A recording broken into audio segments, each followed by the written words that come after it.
Offering this. We're going to bring up Chuck D for a few moments. What can be said? Influential rapper, artist, activist, very talented gentleman. He's obviously got articulate points of view. We're going to bring him up just for a few minutes. We're running a little short on time. Well, first of all, this stage is on fire because Professor Dyson always lights it on fire. I think everything that has to be said will be said today. We have such a prestigious lineup of politicians, scholars, musicians, and analysts. So get ready for the big show. I would say before we get into it, this is definitely a step in the right direction, because whenever you have politics and music actually get close and to a point where they blend to actually get themselves in front of a public forum to try to go along with the changes in society, I think that's good. I think it's healthy. I would tell you there are some travesties in society, and that's the lack of communication with children and kids out there. More children are into music than ever before. It's different, I guess. When I was growing up, you had so many kids in the sports and then some other kids in the music, and music was a secondary choice for young guys. But today it's totally different, and the big six and the corporations have made it possible for a 5-year-old to program themselves, and that's the difference. And that's why there's a blend of what Professor Dyson says and Senator Jones and Chris. And to look at it as a total society, since we're all adults, is very, very important. It's like the de-emphasizing of music in the school systems has not been a healthy situation for the climate of the future of America, or even worldwide, so to speak. So many kids are into music, more than ever before, but also so many know little about it. Just speaking from a black standpoint, if you study black music, by osmosis, you pick up black history. So maybe there's some kind of method to that madness by de-emphasizing music history and musical education in the school system. So, like I said earlier, everything that has to be said will be said. The key is to moving forward and processing this so you'll have a healthy climate for young people coming up. Because, right now, the line between reality and fantasy is blurring. And that's when you got to look at young kids and say, okay, can they tell the difference?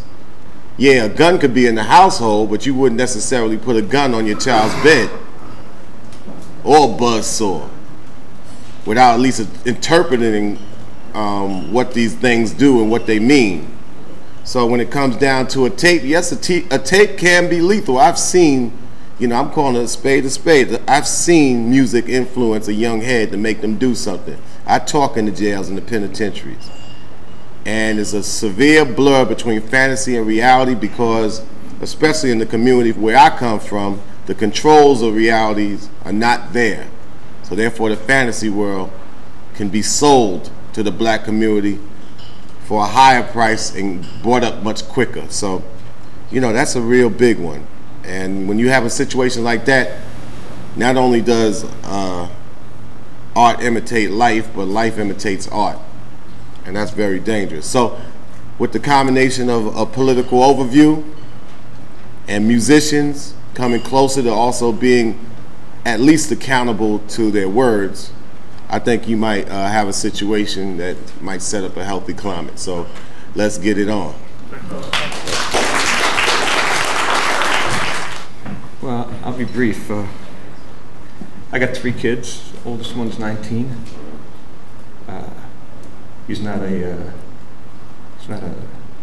criminal or a sex offender, and he's been exposed to all kinds of music.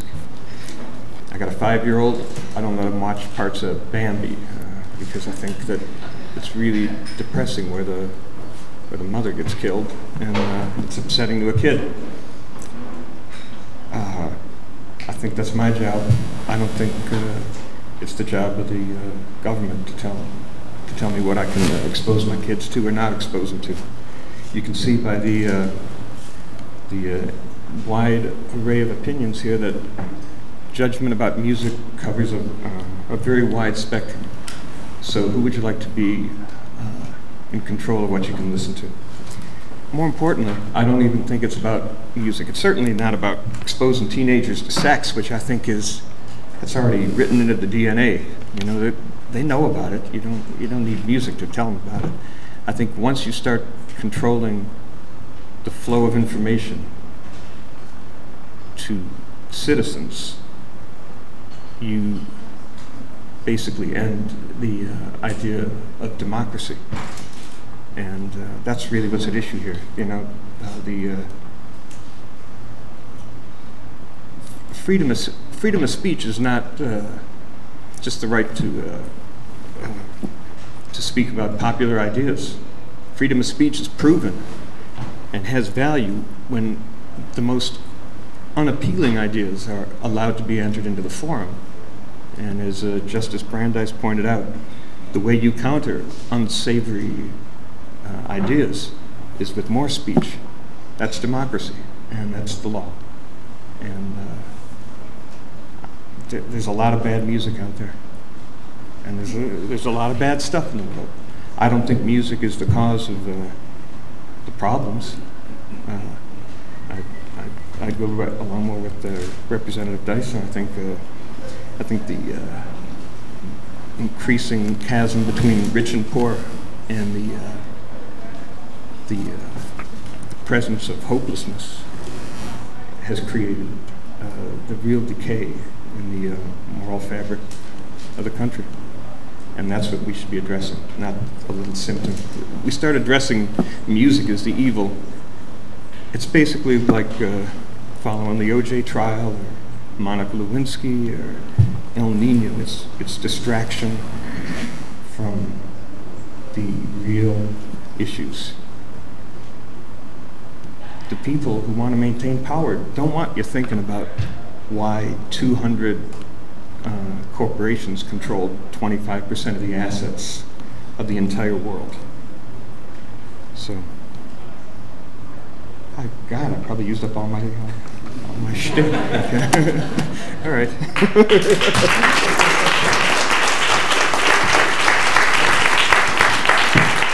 Good morning. Let your questions fly, I'm assuming, or am I supposed to give you some sort of prepared statement? I have none. Well, how do you think you're going to moderate all of these opinions? How will I moderate? Yes. I'm just big and tough. That's really it. No, I think courtesy will be somewhere included in this process. I've got a lot of extremely opinionated, articulate people, and I will referee as best I can. I have 3 kids. That should help. That should help a lot, actually. Yeah. Can you arrange an impromptu jam session? An impromptu jam session. Yeah, I'm thinking Chuck D and Vernon could get together and groove. You know what I'm saying? And Susie's always ready to play. Will any of your opinions come in? Will any of my opinions come in? Yes. I certainly would think so. I have many. I think my role is mainly to moderate and to keep things flowing in some sort of amicable fashion, but it's impossible for me to not say what I feel. So I will, yes. Do you as an artist ever find yourself at odds with yourself as a parent in connection with what is presented in an artistic medium, no matter what it is? No, did everyone hear the question? No, I don't. I view what I do artistically as very important. I view what I do as a parent as more important. What I try to do with my music and television and anything that I do publicly, I try to let it be something that my kids can watch. And I feel very strongly about that. That's my own personal opinion. I value what I'm investing in them as much more important than what I'm investing in the gifts that I've been given.